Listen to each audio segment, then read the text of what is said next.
پیغمبر اکرم صلی الله علیه و آله وسلم مولا علی ته ایسی یا علی ثمانیتون ان احینوا فلا یلوموا الا انفسهم. یا علی د اتو کسانو بیزتی که چیرې وشوله عزت که خراب شولو د خپل ځان نه علاوه بل چا باندې ملامت ما کوي. اټولو کې اول الذاهب الی مائدة لم یدع الیها، دسې دسترخوان ته تلله سآل ته تا ته چا دعوت نه دی در کړی. ایسلو بللو ځای شته یې ونه بللي ځای نشته. مطلب دا څه کله داسې دسترخوان ته داسې مړۍ ته لاړلې څه ته چا غوښتی نه یې، که چا دنه پوښتنه وکړله څه ته چا راغوښتی یې، عزت د که خراب شولو بیا خپل ځان باندې چی کوه ملامت کوه. دویم والمتأمر علی رب البیت، کوم یو کس چې ته ولمون لاړ شي یغې خونې والا باندې که اډرونه کوي. لږ توجه وکړه. مثلا څنګه ما ته یو دسترخوان تیار شولو و زه ورته یم چې نه زه وریجې نه خورم ما ته لږ نغان راوړه، یا زه مثلا نغان نه خورم ما ته پلنکا شی راوړه که خونې کې وي. ځینې وخت کې د داسې یوه شي چې خونې والا د وځي بیا د لاس شل منټه یې نه نر نه وځي ویلې ځکه څه تا چېرته نه وغوښتل هغه خونې کې شته نه. متوجه شوې که نه؟ څه کله ابازار د سلمان کور ته به تورې مهمان راغللو نو سلمان ورته چې کېښلل وچ نغان،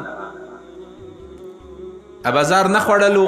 سلمان ورته یې څه مړۍ شروع کړه ورته یې څه نه د وچ نغان د خوند نه کوي که لږه چېرته ترکاري ورسره وي. د یو استاز دا کیسه به یې نوله نو یا یې څه سلمان ووتلو ډېر ټایم بعد راغللو یا پلیټ کې یو چیکي لږه غوندې ترکاري وغیره چې راخیستي ورته کېښلل ویې خوړل. څه کله یې وخوړل نه ابازار دی یا یې څه مړۍ وخوړلې څه شکر الحمدلله. سلمان ورباندې غږ وکړو څه خدای شکر ما ادا کوه ویلې وتی که چیرې تا اول کې شکر ادا کولی وچ نغان به د خوړلی و ما نه د پردی خونې نه لټولی. یعنې سلمان دا ورته وښیل چې دا شی ما کور کې موجود نه و ته وغوښتلو.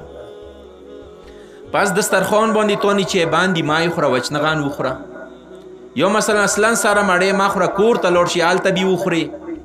خو داسې شي ته قضا ما کوه چې تا عزت خراب شي یخ کور والا عزت چی کی خراب کی. یو صلوات واسطه محمد و آل محمد و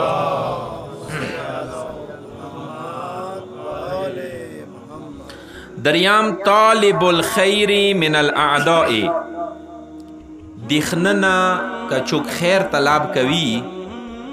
مثلا دی ما دخمان و زین صدا به ما سره خوالی وکی که نموز بیزتی دو وشولا که تا بیزتی وشولا بیا انسان خپل ځان نه ګیله کوه بل چا نه ګیله ما کوه. لکه اوس مثلا که یو مسلمان انسان دی هغه یو کافر نه امریکې والا نه اسرائیل والا نه دا تقاضا کوي چې دا به ما سره ښه وکړي، دوی ما ورته چې دی ښه ګمان نه دی، دوی ما ورته ښه سوچ نه دی. څلورم طالب الفضل من اللئام، لئیمو خلکو نه فضیلت طلب کوونه. بیا د ته انس موضوع نه پویر نشي ځنه خالق خپل ذات خپل خرپوي در حالی کې ورباندې پیږي نه. لئیم سړی نه فضیلت طلب کوله څه مطلب؟ مراد و مقصد دا دی چې نن سبا معاشره هغه دور ته رسیدلی دی چې د سپینګیري قادر ختم دی، د استاز قادر و احترام ختم دی، ډیر کام پاتې شوی دی. اوس مثلا یو سپینګیری وي مجمع ته رانوتلو هغه د دغ شي تقاضا کوي څه کیدای شي یو جوان ما ته بارې غوړې ځای پرېږدوي زه بارې غوړې کښېنو، در حالی کې دې ته دا پته نشته چې نن سبا زمانې کې د هغه احترام نشته. اندیشان سره مفضل ابن غیث شپږم امام ته راغلو تی چې مولا لږه دعا راته وکړه کور کې مو مشکلات دي. چې کله تللو دعا یا ورته وکړه خو 200 درهمه یا ویر کړل. مولا تیایی مفضل ابن غیث ته یې چې مولا ما خو تا نه درهم نه دي غوښتي دعا مې دنه غوښتي دی. مولا ورته یې چې ځکه مې دا درهم دیر کړ چې لئیم سړي نه قرضه ونه غواړې، وګرنه ځنه خلکو ته څه لاړ شي دیر کوي خو یسې نه څه داسې شل بهانې به درته جوړې کي. یا مثلا زه د زوی ته واده کوم چا ته ویې راغونډ څه لږه قرضه راکړه، هغه قرضه هسې نه دیر کوي بیا درته یې چې تا ته چا ویله څه داسې وړوکی وړکې چی که واده که. یعنی لئیم سړي ته چې ته سوال ونه کوې ځکه موږ ډېر یایو څه خدایا که چوک د محتاج کړي دي پارک نه کوي، خو خدایا ذلیلو خلکو ته چوک محتاج ما کی. یعنی هغه انسان څنګه نه خپله عزت لري نه د بل سړي عزت خیال ساتي. قرآن کې خدای قول معروف کا چیرې ته پیسې نه ورکوي کم از کم ښه خبره ورته وکړه. ی فقیر ته خیر ما ورکوه خو زړه یې ما بدوه. پنځم الداخل بین اثنین فی سر لم یدخلاه فیه، د دوو کسانو خبرو منځه ورګډېدله. مثلا دغه مجمع نه یو کس پاتې، دوه کسان پاسېده څه راڅه پټه خبره درته وکړم، زه بیا یوسې ویره غوند څنګ ته اوسې ودرېدلم، څه ودرېده د خپلو منځو کې څه یایي. که چیرې ما بېزتي وشوله ما ته یې وویله څه اوس د نه راپاڅېدلو دا خبره د زه تا په مخ کوله نه غواړم، نو بیا په کار دی زه خپل ځان ملامت کوم، بل څوک ملامت په کار دی نه کوم.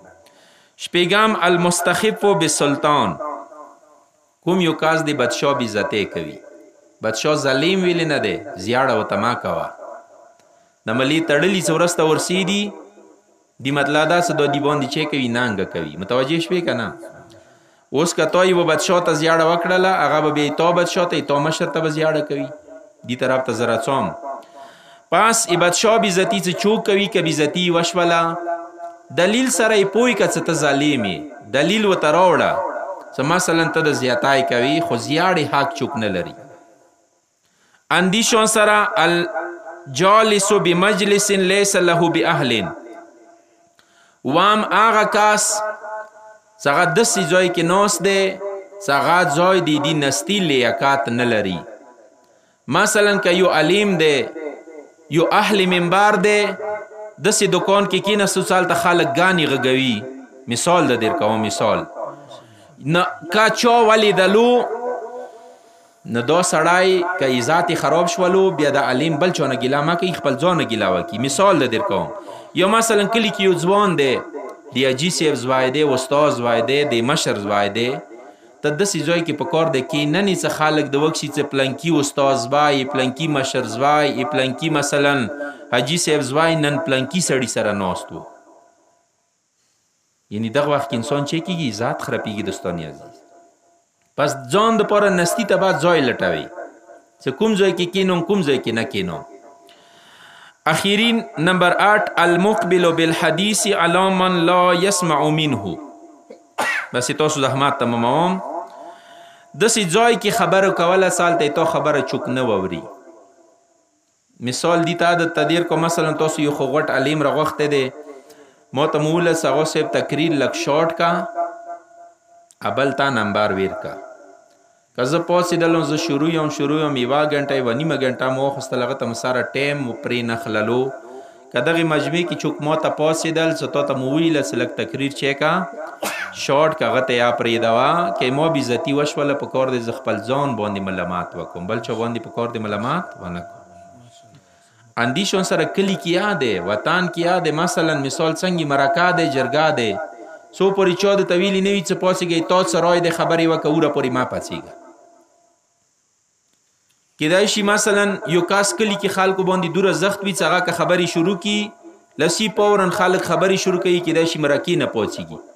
واشه څه دوره نفرت څه ما نه کلی خلکو دی په کار د زه مرکې کې خبرو ته پا نه څېږم، په کار د خپل عزت خراب نه کوم، په کار د خپل توهین ونه کوم. پس دوستان عزیز عزت یو وری بل چوک را پسې دی ما عزت خرپوي، یو وری زه خپل عزت په خپله خرپوم.